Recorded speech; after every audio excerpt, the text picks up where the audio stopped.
All right. So Pharrell Williams and Chad Hugo are in a big fight over the Neptune's name.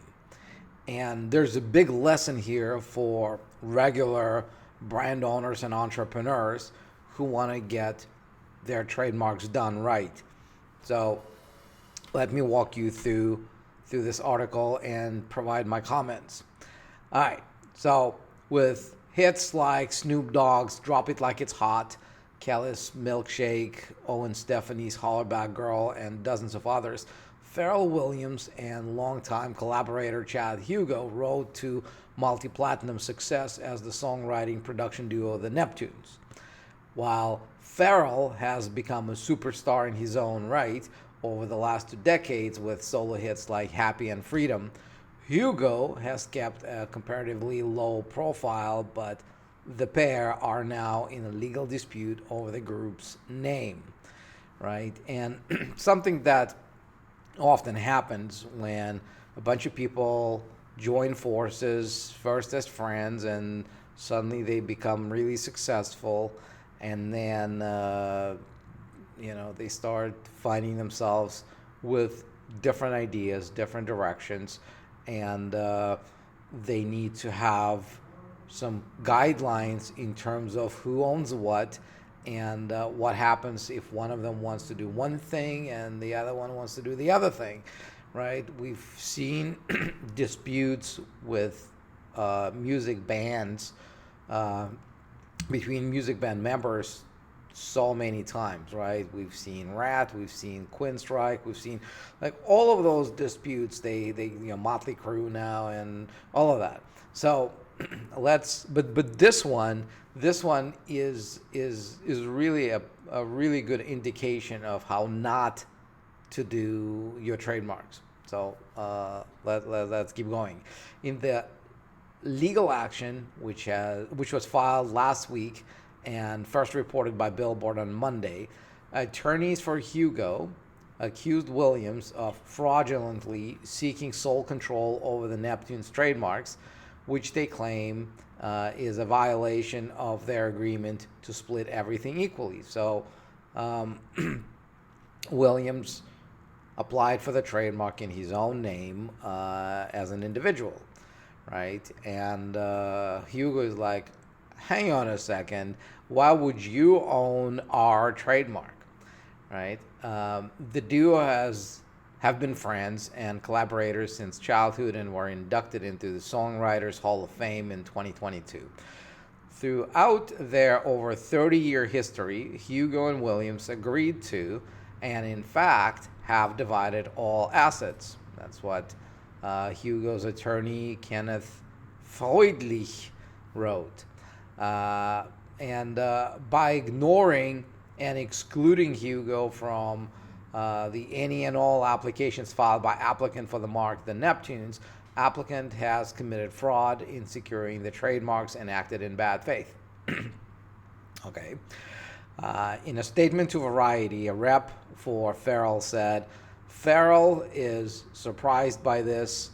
We have reached out on multiple occasions to share in the ownership and administration of the trademark and will continue to make that offer. The goal here was to make sure a third party doesn't get a hold of the trademark and to guarantee Chad and Pharrell share in ownership and administration." Well, of course, what else would he say? Hey, we're trying to screw you over? No, right? So that's expected response, even if it doesn't reflect the reality, because usually people don't, especially longtime friends, don't go out there suing one another just for the fun of it. I don't think it's a publicity stunt. I think there's something to that allegation that they couldn't come up with some terms. But one way or the other, right now, Pharrell says, hey, we've always wanted to share this equally. And that's why when I filed the trademark, I filed it in my own personal name. Okay. And all right, so at the center of the dispute are 3 applications to register the name the Neptunes as a trademark, covering streaming music, another for music videos and other content, and a third for live performances, which is interesting that they would split that into three applications, probably based on the goods and services, the classes. Sometimes you do that just to make sure that if one class has a problem, then the other applications just go through. Because in the US, the government fees on a per class basis are the same whether you file one application for one class, two classes, three classes, or you just pay for each class the same $350. And so sometimes, especially when you control who's filing them for you, if you're filing a trademark in two classes, you might as well just file two applications, one for each class, right? So, but again, I'm going to go back to the core of this problem in a second. But let me first finish the article. Okay, so Hugo's attorneys claim that Williams had knowingly and intentionally filed those applications without Hugo's input. Nothing, either written or oral, provided Williams or his company, PWIP Holdings, with the unilateral authority to register the trademarks. The attorneys claim that, okay, so here it's actually interesting. So apparently they were filed not by him as an individual, but by his company. And we have no idea, I have no idea about the ownership structure of that company and whether Hugo has any part or any say in that corporation. Based on the name, I would assume the answer to that is no. So with the unilateral authority to register the trademarks, the attorneys claim they have repeatedly contacted Williams' team about the issue, and that the representatives admitted that Hugo is equal co-owner of the trademarks and promised to include him, as his statement says, but Williams' company insisted on unspecified onerous business terms that would deprive Hugo of proper control and compensation. So, here's the lesson. When you have a group of people who claim to collectively own the rights to intellectual property, rights to control intellectual property, the worst thing that you can do is just act on as a partnership, right? File a trademark as a partnership. Well, maybe what happened here is even worse, because they just filed in the name of one of the partners and ignored the other. But when you're starting out, really what you want to do is you want to come up with a very clear arrangement for what's going to happen when one member leaves. What if that member leaves? What if this member leaves? What if this member stays, right? That's one thing. And then you want to also have clarity as to what's going to happen when this member wants to do this and that member wants to do that. Unless you have that, it's always going to result in disputes. It's always going to end up in betrayals. Funny enough, I just saw a tweet from Alex Hermosi the other day, and the gist of that was that people you trust and people who betray you are the same people. The only difference is the time between the two events, right? And that's exactly how it happens always. And the more successful you become and the less regulated your relationships are, the more likely that stuff is to happen. And so the problem here was that they really didn't have an arrangement. They didn't have an agreement as to who's going to own the name, and like these onerous business terms that are mentioned here. I have no idea, obviously, what they are, but this is the stuff you want to agree on before you become big and successful. That's the stuff you need to agree on when you're starting up, because if you're not happy with those terms when nobody knows you, well, that's okay, right? You can always find yourself a different partner, or you can come up with a different name, you come up with the different terms. It's a lot easier to agree on how you split the pie when the pie is very small and not very tasty, and you can go from there. So what they should have done, what they really should have done, is they should have had a joint corporation that's where they both co-own. The corporation would have articles of incorporation that would state specifically how the assets of the corporation are to be divided between the owners in case of the company's dissolution, and the roles of the shareholders in controlling the assets, including intellectual property. And then the company could file that trademark, and it would go through, hopefully. And then in case there was a dispute, it would be a corporate dispute about the ownership, right? But it wouldn't jeopardize the fate of the trademark application, which it's doing now. Because here's the thing.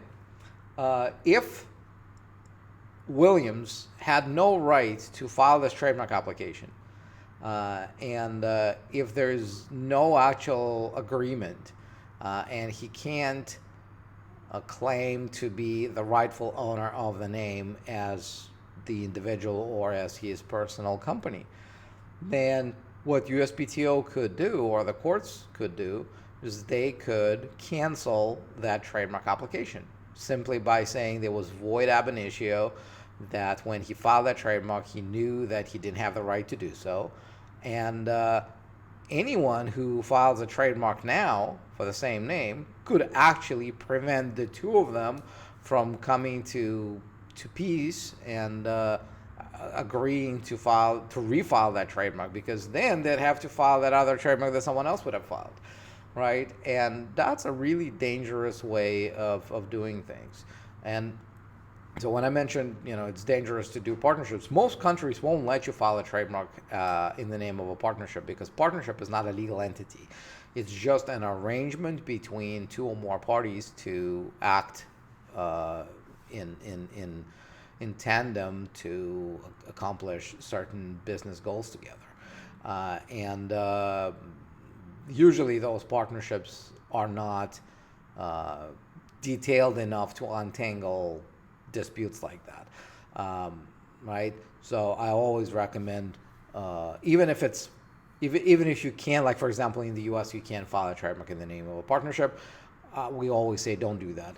Don't do that. Spend a little bit of time fighting with the rest of you guys and form a company, and then file that trademark in the name of that company. It's going to be maybe a little bit painful right now, but it's going to be significantly less painful in the future for you to untangle things if you need to, right? But here the lesson is they did it even worse, because if you file it in the name of the partnership and you don't fight, right, at least the trademark survives. At least you can figure out what to do with it. Here the risk is just way too high. And with all the publicity around it, I think that when he says, hey, I wanted to protect the name from third parties, he may have just shot himself in the foot. And that's never a good thing. So when you file your trademark, there are a few things that go in the trademark application. One is obviously the trademark itself. What is it that you're trying to trademark? Is it a name? Is it a phrase? Is it a logo? Is it a combined mark? Is it a color? Is it this or that? And you have to be very specific, because you can't change that in the future. The second element of your trademark application would be goods and services for which you're filing that trademark. Right here they filed 3 trademarks, each for a very narrow set of services. Again, you have to be very specific, because if you list certain goods and services that don't really reflect what your business needs are or will be in the next few years, you might end up with a trademark that's absolutely worthless because your competitors could use that same brand for some of those other goods and services that you haven't covered and compete with you. Never a good thing. The third element of your application will be the owner, right? And this is where the problem lies here. You have to know who you're filing it under. If you own your company, like if you're the only owner, it doesn't really matter if you do it as an individual or as a company. You can always move it from you to the company and the other way around. But if there are more people to your company, more shareholders, co-owners, then you want to be very, very careful about who you indicate as the owner of the trademark application, right? And lastly, in the U.S., it's a big deal. When you file your trademark, you need to tell them whether you're already using the brand for the products and services that you're claiming, or they're just only planning to. And if you're already using, you have to show them evidence of use. Again, providing that, showing them the link between the applicant and the brand and the goods and services.